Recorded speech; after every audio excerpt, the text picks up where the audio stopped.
Made it to a Friday. Good morning, everybody, and welcome to another edition of To the Point podcast. Hope everybody's doing well. To prepare for the weekend here, Mother's Day weekend in the first weekend of May. Hope everybody's doing well. Lots to talk about today. A suspension in the NHL, actually coming from that Washington New York game, which made me laugh even a little bit more. And I think for the hurt feelings crowd, the moon miss crowd, if you will, it definitely made them even more angry, which obviously makes me happier. But a lot happening today. A couple of blasts from the past. Phil Mickelson yesterday. I'll get into that. The Wells Fargo, him having himself a round that we haven't seen in a long time. And also in the game of baseball, a release of one of the all-time great players. Albert Pujols was released from the Los Angeles Angels, first ballot Hall of Famer, a great career. It's a tale of two careers. He played his first 11 seasons with the St. Louis Cardinals, where he was one of the best players in baseball. Signed in Los Angeles, did not have the same success, but nevertheless, he's 41. He looks like his career is going to be over. But, we'll celebrate him and talk about the Angels' decision to release him in the last year of his deal. So a lot to get into today. I thought we'd start it off with golf, the Wells Fargo Championship at Quail Hollow this weekend. And it's a pretty good field. In a couple weeks, we'll see the PGA Championship live from Torrey Pines, one of Tiger Woods' favorite courses. And we're seeing some good golfers in the field, the likes of Gary Woodland and Corey Connors, Justin Thomas, Bryson DeChambeau, Rory McIlroy's, John Rahm. So it's a loaded field. But at the top of the leaderboard after Thursday is Phil Mickelson. Shoots 7 under yesterday, 64. Vintage Phil from 15 years ago. And credit to him. He's 50 years old. He's been playing some really poor golf lately. This whole season, really missing a lot of cuts. Last weekend, he was just missed the cut. On 18, he was in the cut line, and he hit his drive on 18, went way to the left. He double bogeyed the hole, missed the cut just based on that hole. But we see these every now and then. We saw it last year at the PGA. He had the lead after Friday, and he lost it. And I don't suspect that Phil will win the Wells Fargo this weekend, but it's just nice to see him at the top of the leaderboard and be competitive. We're used to seeing him shoot 2-3 over. That's his constant, which I don't think will change. I mean, he's 50 years old playing against some of these elite golfers in the world. I mentioned the field. Justin Thomas shot 2 under. Justin Thomas is one of the more consistent golfers in the world, one of the best golfers in the world. When you're competing against him, Dustin Johnson, Xander Schauffele on a weekly basis, you're not going to be as sharp. These guys are 30 years old in the prime of their career in fantastic shape. And to Phil's credit, over the last 5 years, he's gotten into way better physical condition. When he was in his mid 40s, he was out of shape.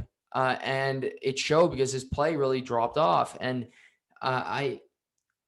obviously Phil could be playing on the senior tour right now with Mike Weir. We see Mike Weir win a tournament last weekend. He's tied for the lead after the first day this week. So he could be doing that, but he's still grinding it out on the PGA Tour, playing a lot of events. And, with Tiger out, Phil is still one of the bigger names in golf. And I think that's dipping because I think golf is doing a good job of promoting their stars. One thing I'll give them credit for, you don't see them putting out ads on the Golf Channel for Ricky Fowler anymore.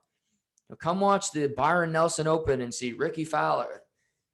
Ricky Fowler is not the guy to market anymore. You market the guys like Matt Wolff and Victor Hovland for youngsters. Will Zalatoris, who shot even par yesterday. And you still have your stars in John Rahm and DJ and Justin Thomas. But Phil is slowly starting to fade. And I think Tiger obviously will always have that allure to him. But even with that, the game isn't killing.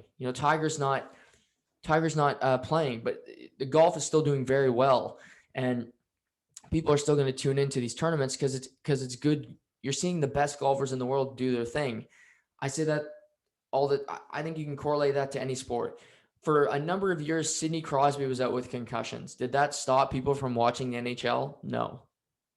Did that hurt the game? Yeah, of course. In the sense it did, because you're not seeing one of the greatest players to ever do it lace them up. But does that mean you're going to boycott the league just because Sidney Crosby's not playing? No. And it gives another player an opportunity to get better. Evgeny Malkin won a Hart Trophy in Sidney Crosby's injury-plagued season, his only Hart Trophy. So given Tiger being out, it gives it gives a platform for another guy to step up. And I'm not saying take the mantle, but put himself in contention, put himself up there and get some notoriety at least. Victor Hovland stands out to me. Justin Thomas, DeChambeau, these guys have won majors. They have that cachet about them. Victor Hovland's a youngster from Norway. He might have the worst get up in golf. If you tune in today to the Golf Channel and watch and look what he's wearing. I mean, the colors this guy wheels out, he's got to get a new stylist, but he can play. He can play. Zalatoris, same thing. The Masters, he has that great interaction with Adam Sandler on Twitter. He's, he looks about 6'5", 140 pounds, but he can drive the ball 330. And there's a likable quality about him, and he's got some personality, and that's how you build it. That's a consistent thing for me. I did the podcast with Jason the other night. We talked about most interesting athletes.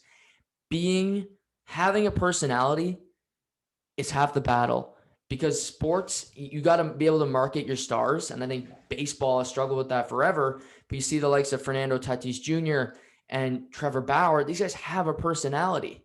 They can do it. It's hard to market stars that bring you nothing. And you think at the top of the sports, we'll just go through this exercise for a minute. Does Sidney Crosby have a personality? He's played 15 years. Do we know if he has one? Seriously, what does he give you on a daily basis? Not much. Moon mist. Blah. Listening to a Sidney Crosby interview is like listening to NPR. Puts you to sleep. Again, Mike Trout in baseball, the best player by a country mile. Is Mike Trout an interesting guy? We don't know, because he gives you nothing. Maybe Mike Trout owns a pet iguana and he feeds it outside in LA. We don't know. We know nothing about him. Having a little bird's eye view into somebody's life, or just into their personality, into who they are, the fiber of their being, brings you a long way. I'm not a huge Conor McGregor fan. I think the guy's a pompous ass most of the time. But guess what? We know a lot about him. He's open. He's got a personality. He flaunts it, but he keeps people invested. There's people that could give a shit about the UFC, but they'll tune in. They'll buy the Conor McGregor pay-per-view on July 10th against Dustin Poirier because it's Conor McGregor. How many people are just going to tune into a Los Angeles Angels game because Mike Trout is playing? Fewer and fewer, because look at the ratings. If you're watching hockey, are you flipping to the Pittsburgh Buffalo game last night?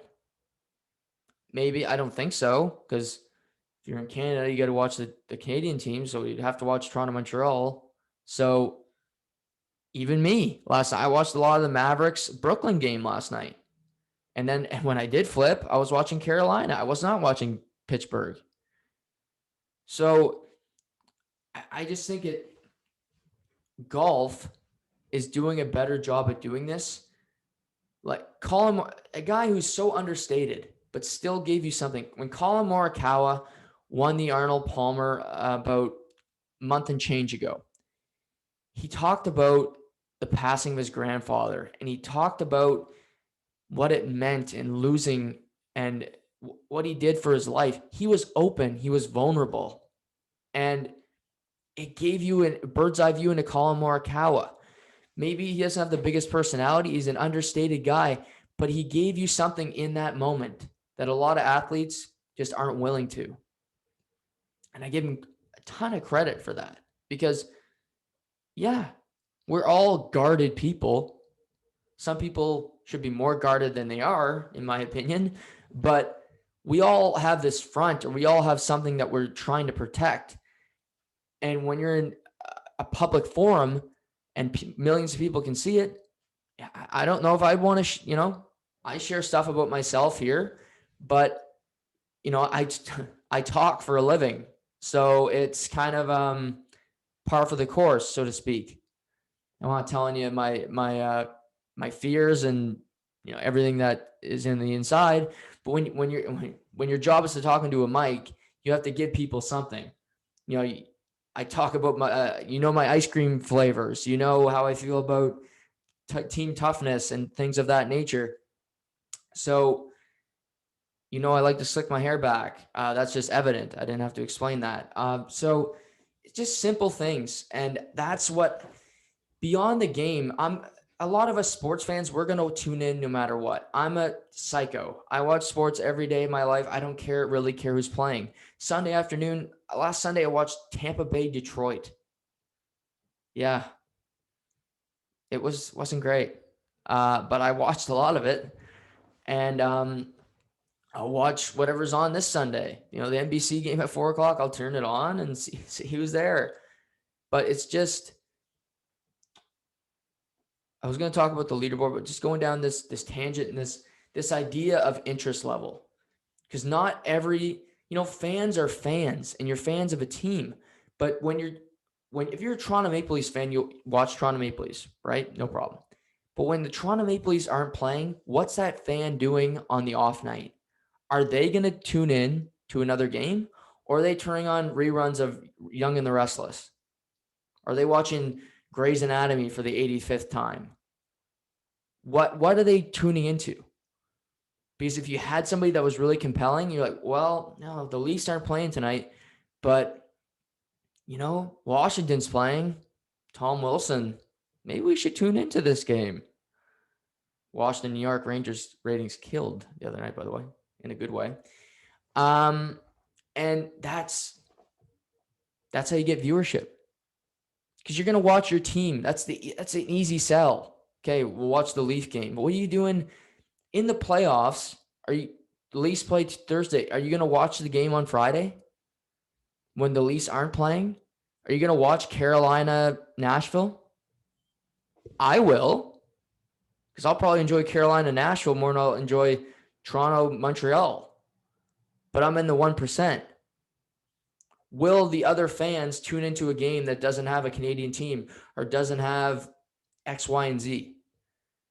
And promoting personality, having people that are interesting, do that. Looking back at it, the Carolina Hurricanes are a team that has been really consistent for years, but did they have really anybody of notoriety? No. But really thinking about marketing, what they did with the bunch of jerks and with what they did after games with their celebrations and with the fans, that was really smart. Because people would tune into those games just to see what they did after they won and critique it and bitch about it. And, then what would they do after? They'd watch Saturday night and see what Don Cherry had to say about it. So there's 3 different outlets where you watch the game because of something, marketing or something a team did that made people interesting or gave somebody an opinion that was positive or negative about it. And that's there's marketing in business. Sports is a business, and you want to keep people invested. You can't get them to buy. You can get them to buy center ice, buy the games, but if you want that jersey sold, or if you want the center ice packages to be bought, it's nice to have a few players that are interesting. And you're like, well, maybe I'll tune in to watch this guy. What does he do tonight? I think David Pastrnak is another example. He's not a fighter. But he plays with a flash. He gives a great interview. He's got a personality. It's refreshing. Another guy, Brad Marchand. He's a polarizing figure because you love him or you hate him. But guess what? You're going to tune into a Bruins game because you love him or hate him and you want to see him get thrown around. 3rd in the NHL in points this season. That doesn't hurt either. But when I look at golf, they are doing a really good job of it. To bring it back full circle, Bryson DeChambeau. You know a lot about him. He's a mad scientist. He hits the ball far. You hate him because he looks at his rangefinder all the time. He's looking at that little book. And you listen to him after a round, he's talking about science and angles and keeps you invested. Dustin Johnson, the guy's moon mist. So he's never going to do well.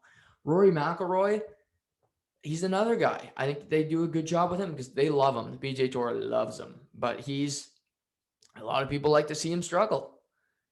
Justin Thomas, he's hit or miss when it comes to being interesting. I mentioned Morikawa. Great.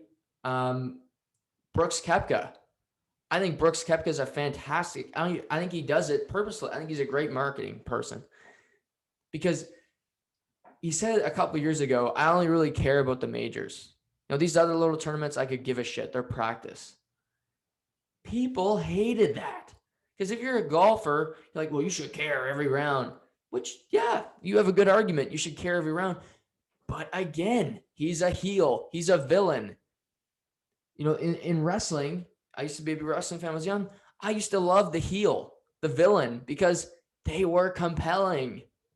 And having a guy like Koepka, having a guy like DeChambeau, John Daly, him going down on using a cart now on the senior tour, not allowing his caddy to go in his cart with him, blowing darts, drinking Diet Cokes. It's an interesting guy. And I think golf has a lot of guys that are just compelling. And I give them credit because, it's golf. A lot of people say, well, golf's boring or it's too long. And, I sometimes have that same sentiment. I think Justin Rose is one of the most painful athletes in the whole world to watch, any sport to play. He plays so slow, and maybe because he's English and he's like, when I think of English, I think of the royal family and who I despise. There's a little window into my world. But, you're always going to have people that you're just like, ugh, they're playing today. But credit to Phil Mickelson, credit to the PGA Tour for providing good content and having guys with personalities. So look at the top leaderboard. You got Phil at 7 under. Keegan Bradley, he's 5 under. He finished second last week in the Valspar behind Sam Burns. You got Tommy Fleetwood and Gary Woodland, both at 4 under, so they're in the mix. Canadian Corey Connors at 2 under with Hovland and Justin Rose. Bryson DeChambeau is at 1 under. You got Pat Reed and Will Zalatoris at even par. Then you got the likes of Rory, Xander Schauffele, Patrick Cantlay at 1+1. And then yesterday's the terrible round for John Rahm where he shot 5 over. And he'll be in a battle today to scramble to try to make the cut. So we'll keep tabs on this all weekend. A good field, a good tournament. And like I said, the PGA Championship is coming up in a couple weeks live from Torrey Pines. So great course. And another major will be on the line. So interesting to see if Brooks Koepka is any better since playing at the Masters where he had just had knee surgery. He missed the cut. He could hardly bend over. So I'm interested to see what he can bring to the table a month and change removed from that surgery. The NHL, obviously the story over the past 48 to 72 hours has been Tom Wilson in the New York Rangers. And, it revolved around George Peros and everything in between. And a couple of news and notes from yesterday. The NHL fined the New York Rangers $250,000 for that statement that they released about George Peros being unfit in his role and him the fact that he should be removed as the head of the Department of Player Safety. I thought it would be more. So I think the Rangers got off lucky. I mean, it wouldn't matter. James Dolan, he's got $5 million in a couch cushion somewhere, but $250,000 again. I think that was it's still a good fine. But I thought it would be $1 million plus, but $250,000, so that's fine. And then obviously yesterday I talked about Wednesday nights, the brouhaha with Tom Wilson and 6 fights and everything in between. And yesterday I listened to some shows where they said this is terrible for the game and this thuggish behavior. It's a one-off. This doesn't happen every night. Do I think that it should have escalated this far with 6 fights in the game? No. But who's to blame for this? The NHL itself, teams, and fans. And I'm going to go through it all. The NHL, you can blame them because maybe they should have suspended Tom Wilson 1 game. Now, I don't think that. But if you're thinking with the NHL and you're like, okay, let's try to use our brain for once here. Who do the Capitals play in their next game? Oh, wait, the Rangers. Wow. Okay. Wednesday night, Madison Square Garden, the most famous building in the history of North American sports. Okay. Rangers are really mad. Players are mad. Maybe if we suspend Tom Wilson, this will be put away. Maybe. I don't know. We'll give him 1 game. Just as protection. Because the NHL doesn't want fights. They don't want it. So if you don't want fights, maybe just try to eliminate the scenario. They didn't do that. And obviously there's 6 fights. And Tom Wilson was only involved in 1 of them. So maybe there still would have been the brouhaha. I doubt it, but maybe. And maybe it carries into next year and it happens anyway, which I think a very good chance that happens. So NHL, I'll blame them a little bit for this, even though I think Wednesday night's game was fine. It's a one-off, but for the hurt feelings trial, we'll go through this motion. So that's the NHL. Teams can be blamed for this because the reaction to physical play is based entirely on teams' inability to play physically throughout the year. And, I point to teams like the Edmonton Oilers and the Toronto Maple Leafs all the time because when you see a hit, like I think of my parents, they're Leafs fans, you see a check thrown in the game, they're like, oh, we're a physical team now. Well, yeah, you didn't throw any the last 40. Way to go. But this whole NHL is as soft as it's ever been. And there's the fighting, bringing back fighting is not I'm not saying you should have thuggish behavior where you got Probert and Rob Ray and Ty Domi and Joey Kosher out there beating each other to hell. But you look across the league, when somebody throws a clean hit, but it's a big hit, there's a fight. That shouldn't happen. But it's teams that do this. They get so uptight, and yes, the game's changed and it's faster, and that's fine. The game now is still entertaining to watch. Do I enjoy it as much as I maybe did 5 years ago? I don't. I know I'm in the minority. People want to see Toronto and Edmonton play in that first round, play in the playoffs. I don't. And maybe it's just a stylistically thing, but I don't want to see them play. I don't find those games entertaining one bit. I find them drains.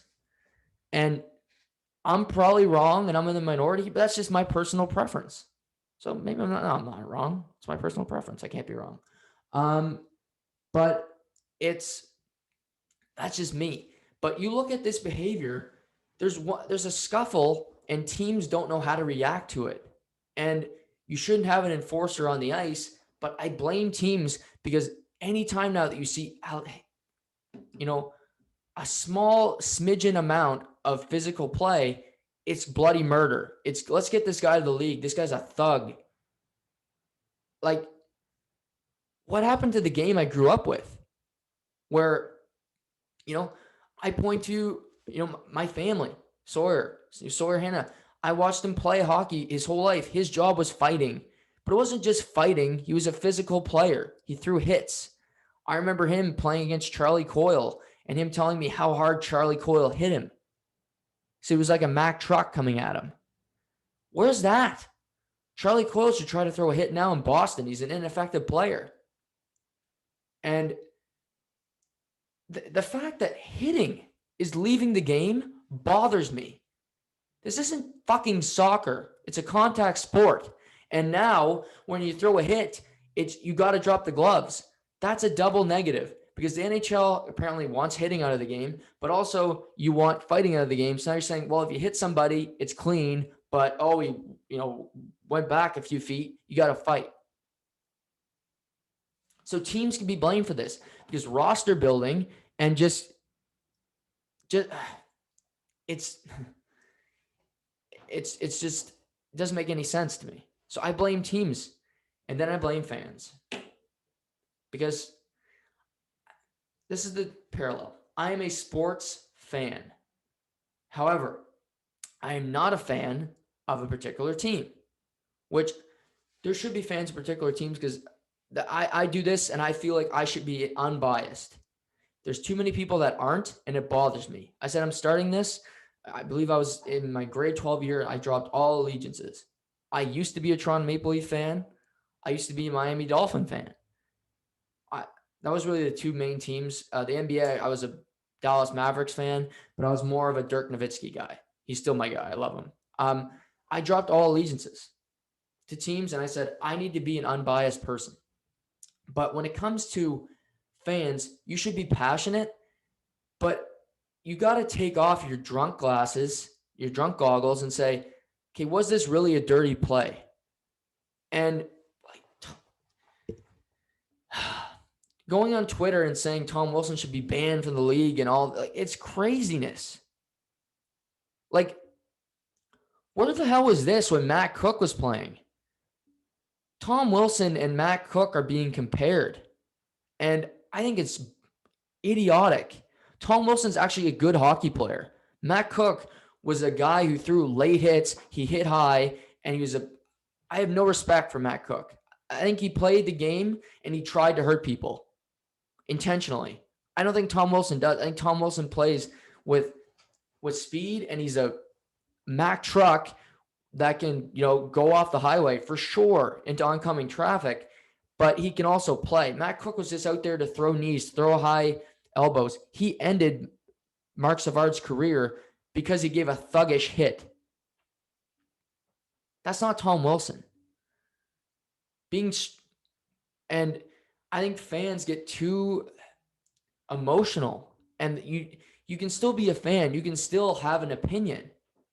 Of course, that's part of the fun of the game and part of the discussion and keeps interest level. Again, back to kind of the big theme of today. But be objective and look at it through both lenses. If this was your team and this happened, would you be okay with it? If Tom Wilson was Artemi Panarin, would you want him suspended? And 9 times out of 10 on plays where it's like a judgment call, you wouldn't. And again, it's like the offside thing or goalie interference. You say it's no goal at the time. Well, that shouldn't be a goal. But then if your team scored it, oh God, that should have counted. Come on, ref. Objectivity. It's harder and harder today's world. I get it.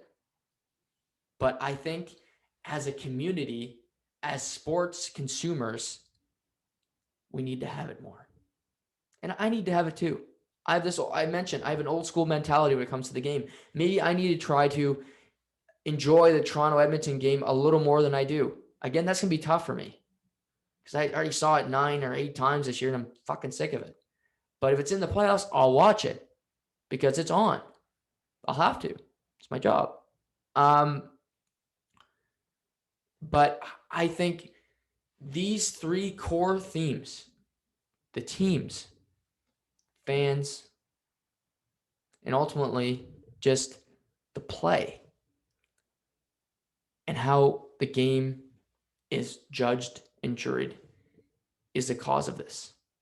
And having hitting in a contact sport should not be something that surprises us.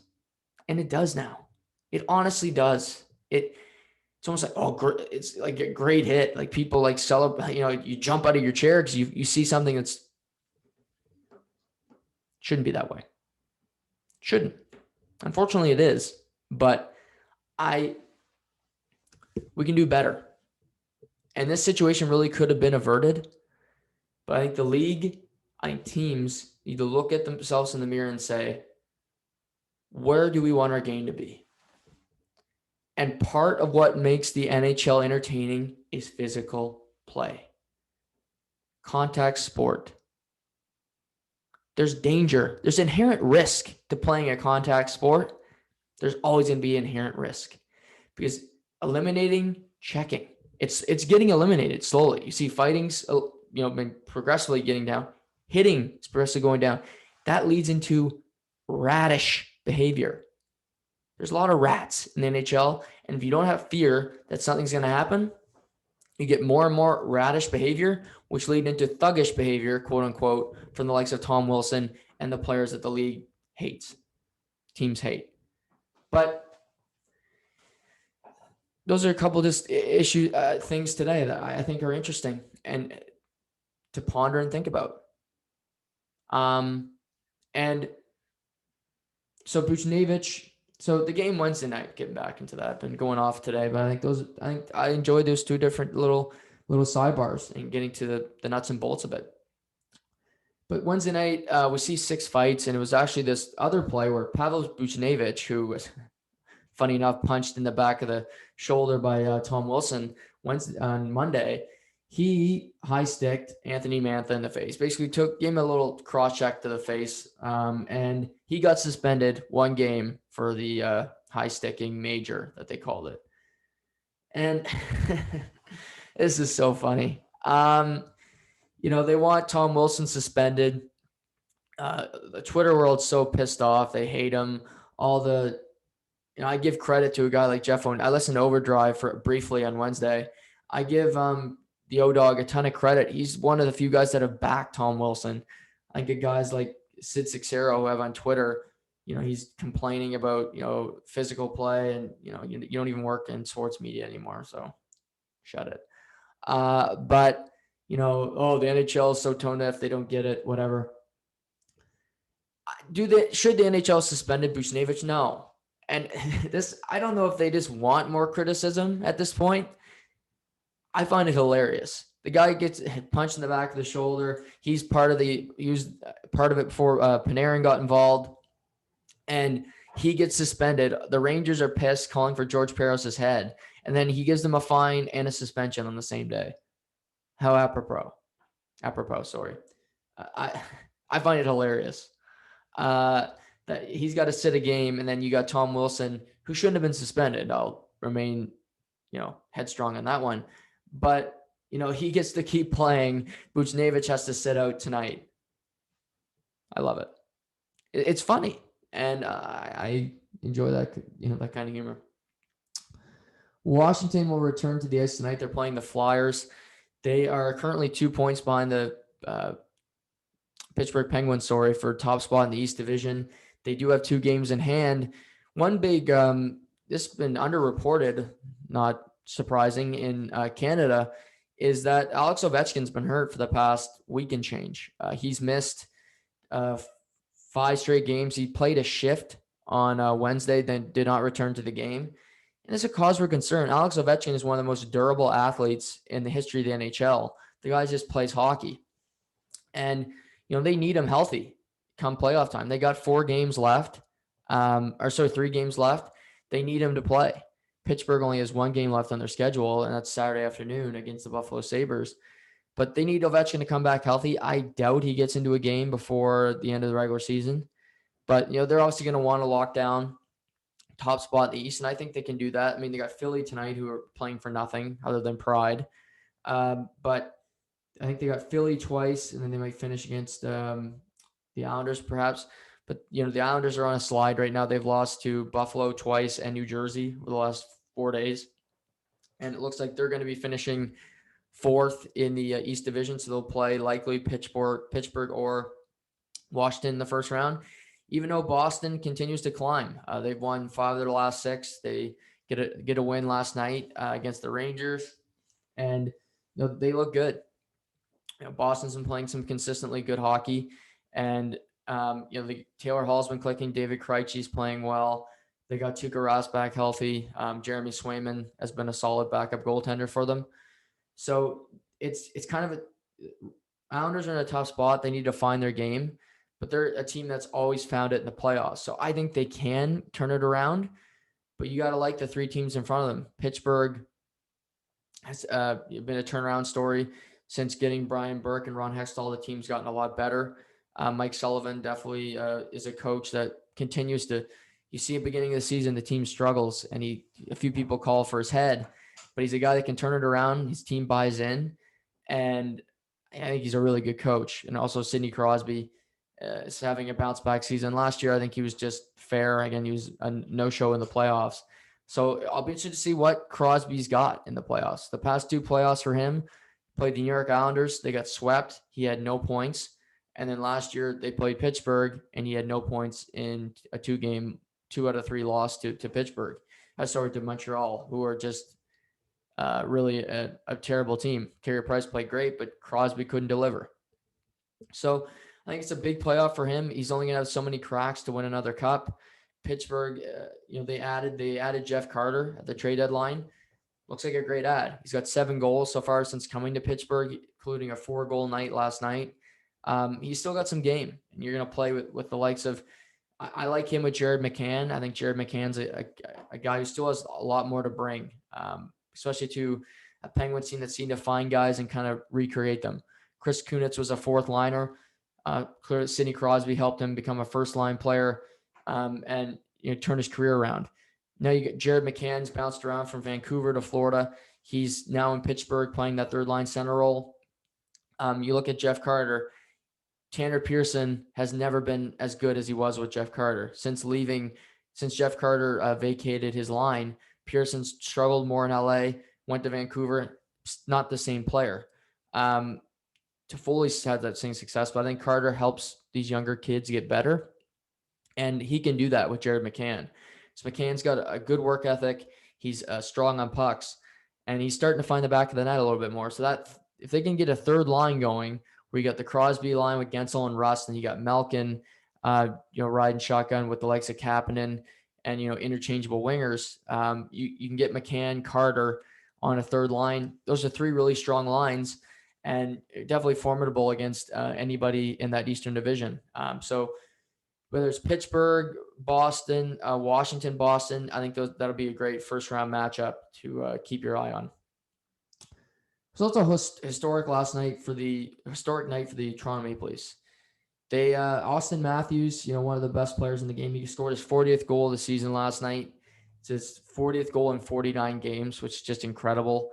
If it was a 82-game season, he's on pace for 66 goals in 82, which again would be crazy. And clearly, if it was a normal year, he would be breaking the record for most goals in a season by a Toronto Maple Leaf and getting to that 50-goal plateau.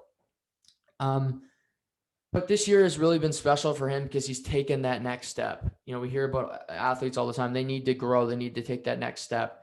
And I think Auston Matthews has. Playing a 200-foot game, buying into just being more than just a scorer, giving a crap when a defenseman has the puck, going into the corner and battling for it. Too many times it was Zach Hyman who had to travel side to side to go get the puck. I think we've seen more of a buy-in from Matthews, and he's truly one of the best players in the game. And you can make the argument he's the best goal scorer in the NHL right now. I'm still going to give it to the grade 8, but I'm not going to fight you on that opinion. I think it makes a whole lot of sense.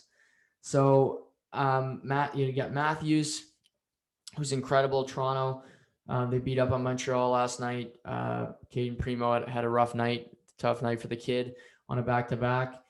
And it looks like it's going to be Toronto-Montreal in the first round. They play each other again on Saturday. God. And so it looks like it'll be Toronto-Montreal. It'll be the first time the teams have met in the postseason since 1979. And that'll be a polarizing series. And I'm not just talking about the teams. I think here in Rexton, the amount of wagers people are going to have, and people aren't going to leave their houses for weeks after somebody wins that series. I think Toronto has a few advantages. Clearly, they've been a better team all year. I think Montreal is going to be really tired. Pierre LeBrun mentioned on the broadcast last night, this is the fifth straight week Montreal's played 4 games.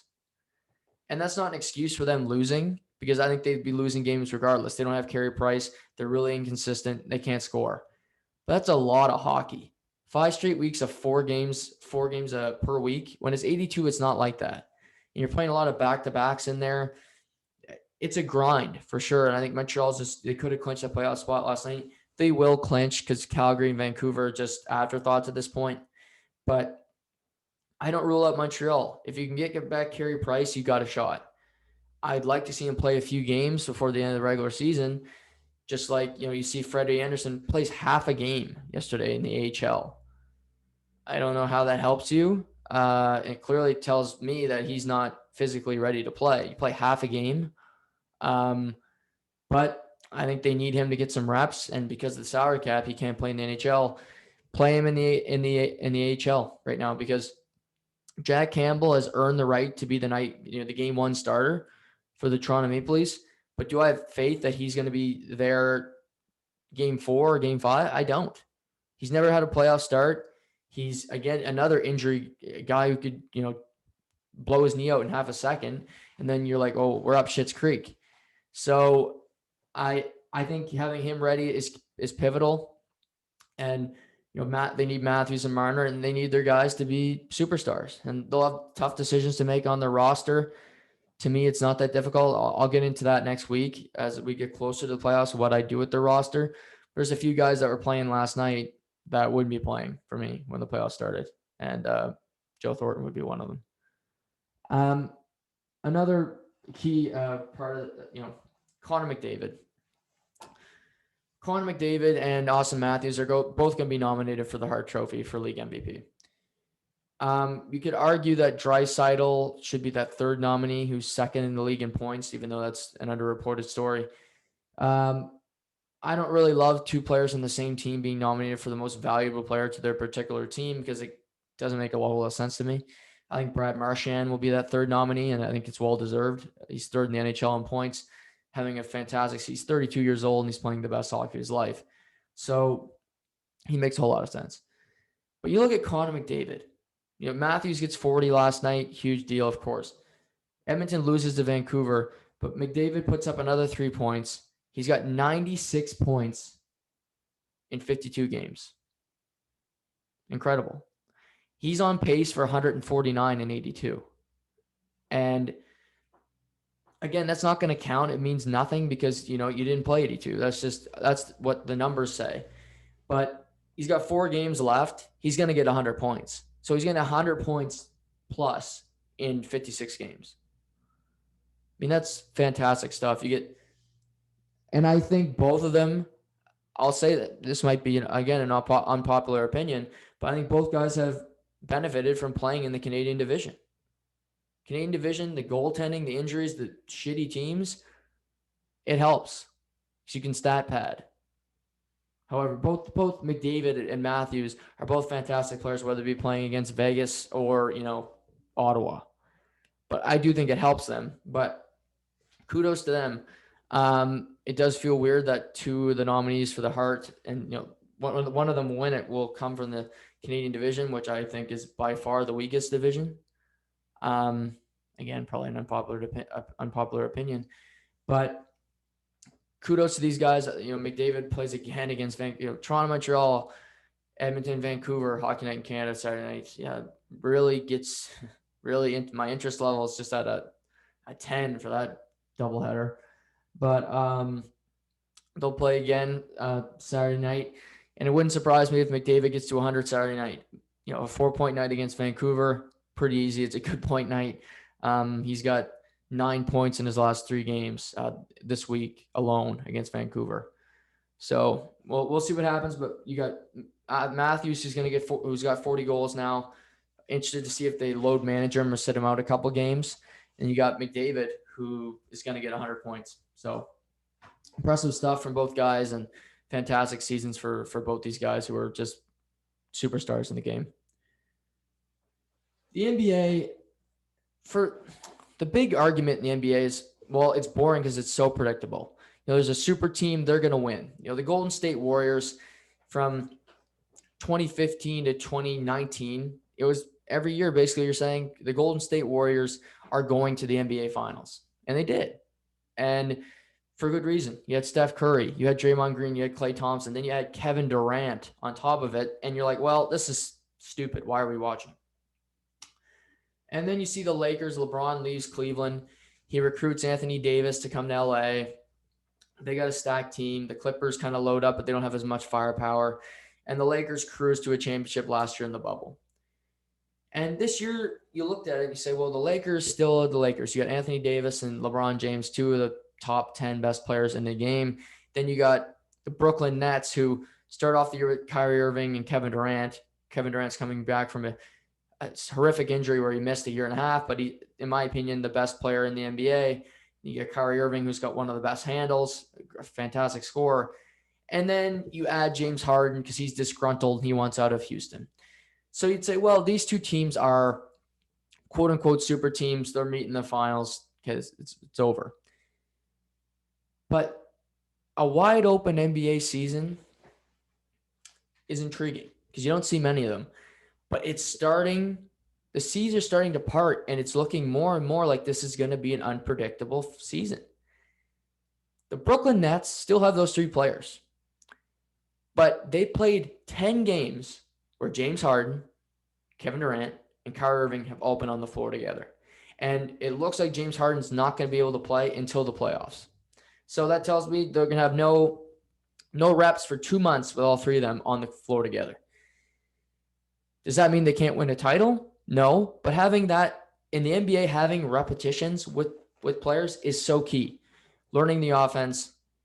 That's why you have the 82 game grind, because some teams, you're making the playoffs before you tip the ball, but having those reps with guys is pivotal. So where do they stand? Kevin Durant's still a great player, but they dropped their third straight last night to the Dallas Mavericks with just Kevin Durant, with just Kyrie Irving. Do they have enough? James Harden, is he going to be healthy? Is he going to be in shape? Can they find it by then? So there's a question mark there. Then you look at the Los Angeles Lakers, the defending NBA champions.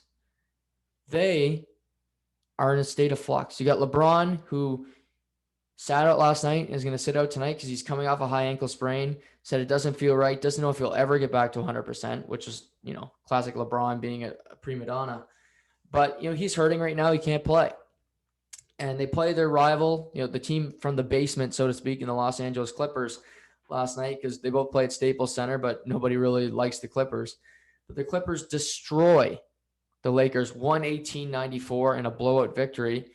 Kawhi Leonard has been coming back from an injury, slowly getting back into the lineup. Paul George has had a solid season. You see the additions they've made with DeMarcus Cousins. He's been paying off Rajon Rondo. So they got some veterans. But again, LeBron has played 2 games in the last 2 months, and he's not 100%. Then you have Anthony Davis, who's just been terrible since coming back, shooting less than 40% from the field, getting less than 7 rebounds a game, and he only played 9 minutes last night before leaving with an apparent injury. And you look around, they acquired Andre Drummond at the trade deadline. He hasn't been what they thought he would be. And I think not having that great ball handler hurts them. They also got Dennis Schroeder on the COVID list. So he's likely going to come back, but if he has COVID, how does it affect his play? So the two favorites are both facing a hindrance right now, and that's health. And how are they going to look together? I give a slight edge to the Lakers because LeBron and Anthony Davis played a lot last year together, but they haven't played a whole bunch with Drummond, and he's a big center that's going to rebound. He doesn't leave the paint. He doesn't have an outside shot. So this tells me, well, it's wide open right now. The field is open for anybody to jump in. And a couple teams come to mind. I mentioned the Clippers from last night. They've been quiet, really quiet all year. And I think it's a great thing. You have Kawhi Leonard, who prefers it to be quiet because he's a guy that doesn't have a personality. Paul George, who gave himself the nickname Playoff P, he's been a disaster in the playoffs, but he's shut up this year. They've quieted the noise. They fired Doc Rivers. They got Tyronn Lue. They've just been handling their business. And I think for this nucleus of the team, that's a good thing. You got the Phoenix Suns making the playoffs for the first time in 11 years. Do I think they could go to an NBA Finals? I really doubt it because Chris Paul's his first year there, MVP candidate. You got Devin Booker, who's one of the most elite scorers in the game. DeAndre Ayton, who continues to improve. But why have to give them a chance. Phoenix is first in the West. They're right there with Utah. Another team, Utah, I predicted would have a great season. I didn't think they'd finish first.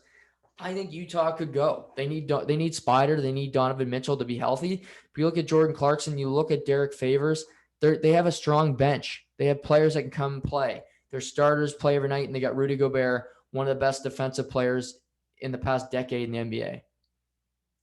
Then out east, then is less out there because I think you look at the Philadelphia 76ers. They had the same nucleus of a team for a long time. They added Seth Curry. They still have Shake Milton.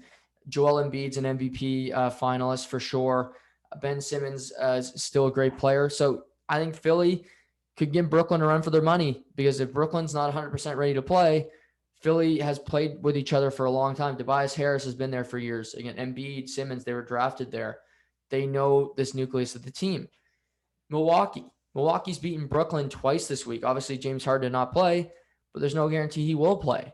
I think Giannis, he needs to be the hunter.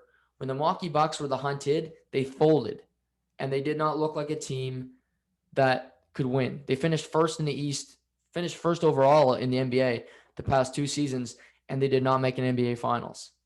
And that tells you everything you need to know about this team. Milwaukee ran up against Toronto. Nick Nurse built a wall, basically, where Giannis was forced to take outside shots, and they struggled. Does he still have a great outside shot? No. I think he's really improved his three a whole lot, and you see him shoot it with more confidence. But maybe this is their year. They do have Drew Holiday. Chris Middleton seems to be buying into his role. Pat Connaughton's a great force. DiVincenzo from Villanova. They added some good bench pieces. So maybe this is Milwaukee's year to make it happen. Who knows? But just naming off a few of those teams, maybe even the New York Knicks, can they surprise somebody? They're having a fantastic year. But I think this is great for the NBA because you hate going into the playoffs saying, well, these two are going to meet in the finals no matter what, unless somebody blows their knee out. And I like seeing this unpredictability. And could it still be Brooklyn and the Lakers in the final? Sure, of course. But it's not a guarantee. And I think some years in the NBA, it's a guarantee before you tip the ball. You know it in August, and you're like, ugh. Like, unless two of these guys just have no knees come June, they're going to be in the NBA Finals. And I like seeing the unpredictability and seeing teams that you're like, well, will they get there? Can Milwaukee figure it out? They've been in this position before. Can they get over the hump? Can Joel Embiid make that big shot? Can he get a block late in the game? What would have happened if Kawhi Leonard did not make that shot? Do the 76ers go on to win a title? Who knows? Can a team surprise us? Could a play-in team make some noise? Could the Washington Wizards, who practically eliminated the Toronto Raptors last night from playoff contention, could they get in as a 10 seed and then make some noise? So you got Russell Westbrook, you got Bradley Beal. Russell Westbrook's one triple-double away from tying Oscar Robertson for the most all time, which he'll do this weekend because that's just what he does. They're a team that's impressive. They lose by Milwaukee by 1 point Wednesday. They come back in a back-to-back, and they beat the Raptors last night in overtime. Can this team do something? Golden State in the West, could they? It's options that you never know. Could the Dallas Mavericks do something? They continue to get better. They beat Brooklyn last night. Luka Doncic looks like a superstar. I thought it was one of his most impressive games I've ever seen him play last night. Just him distributing the ball and being a great facilitator. So where does this go from here? And as we wind down towards the playoffs, we'll have the play-in tournament. I think that could create some intrigue. But looking at the top, if the Lakers fall into that, the Lakers play tonight against Portland. Practically a must-win game for the Lakers because if they lose this game, they will be in the 7th seed. And they'll have a few games left. But without LeBron, with Anthony Davis, who knows? You don't want this team coming back and LeBron playing his first game and it's a play-in game. 7 versus 8, them playing Memphis. But then even if you win, you get Utah in the first round. It's a tough first-round matchup. It's a long grind. You should be playing 5, 6 games in the first round, and then you got to keep going from there. So we'll see what happens, but I like the NBA this year because it's unpredictable, and I think a lot of things could happen. And we might still get the rumored outcome, but it might come a different way. You might need to see these teams really overcome some adversity to get to that point. And we'll close the podcast. I mentioned it off the top, Albert Pujols, first baseman, former third baseman for the St. Louis Cardinals.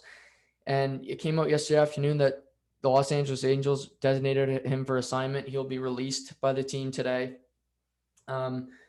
Storied career, signed a huge deal in Los Angeles after 11 years with the St. Louis Cardinals for over $300 million. And it was a 10-year deal. And it's been kind of a nightmare because they signed him at 31 and he was on the back half of his career. I don't know if his interest level went down, but his skills just deteriorated. Played 11 seasons in St. Louis, played great. But you look at his career, 298 career hitter, 376 OPS, 545 on base percentage. Fantastic stuff. He's got 667 career home runs, 2,112 runs batted in.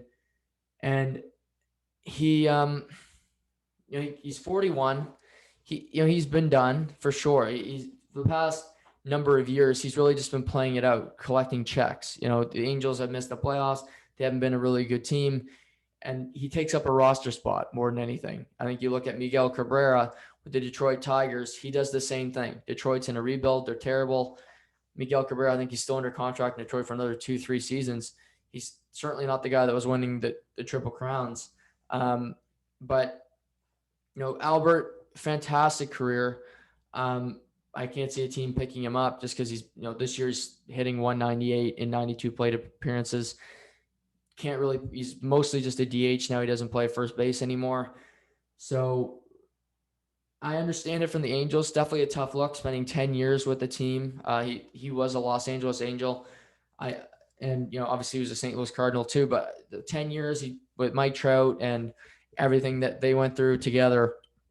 I'm sure this was a tough decision for Joe Madden and the Angels brass, but it does make sense. The Angels continue to struggle. They can't pitch, and it's going to be another season where Mike Trout has an MVP type form and they miss the playoffs, which is just, as a fan, it's infuriating because you want to see Mike Trout play in the biggest games, and he's played 3 playoff games in his career. The Los Angeles Angels is a great market. It's in Anaheim. You think players would want to go there, but they don't address the pitching issues. They wanted to get Trevor Bauer in the offseason, but apparently they weren't willing to pay a little extra money. He would help their staff because you look at him with the Dodgers, the guy's an ace, and it just shocks me that this team has done it. But kudos to Albert, great career, enjoy retirement, and you'll be in Cooperstown in not too long anyway, because you look at what he did in St. Louis. Obviously as an Angel, he was not the same player, but in St. Louis, he was one of the best players in the game for a long period of time, and he deserves all the praise that he's getting on Twitter and through players for what he's done in his time in the Major League Baseball. So that's going to do it for today's podcast. Hope everybody has a great weekend.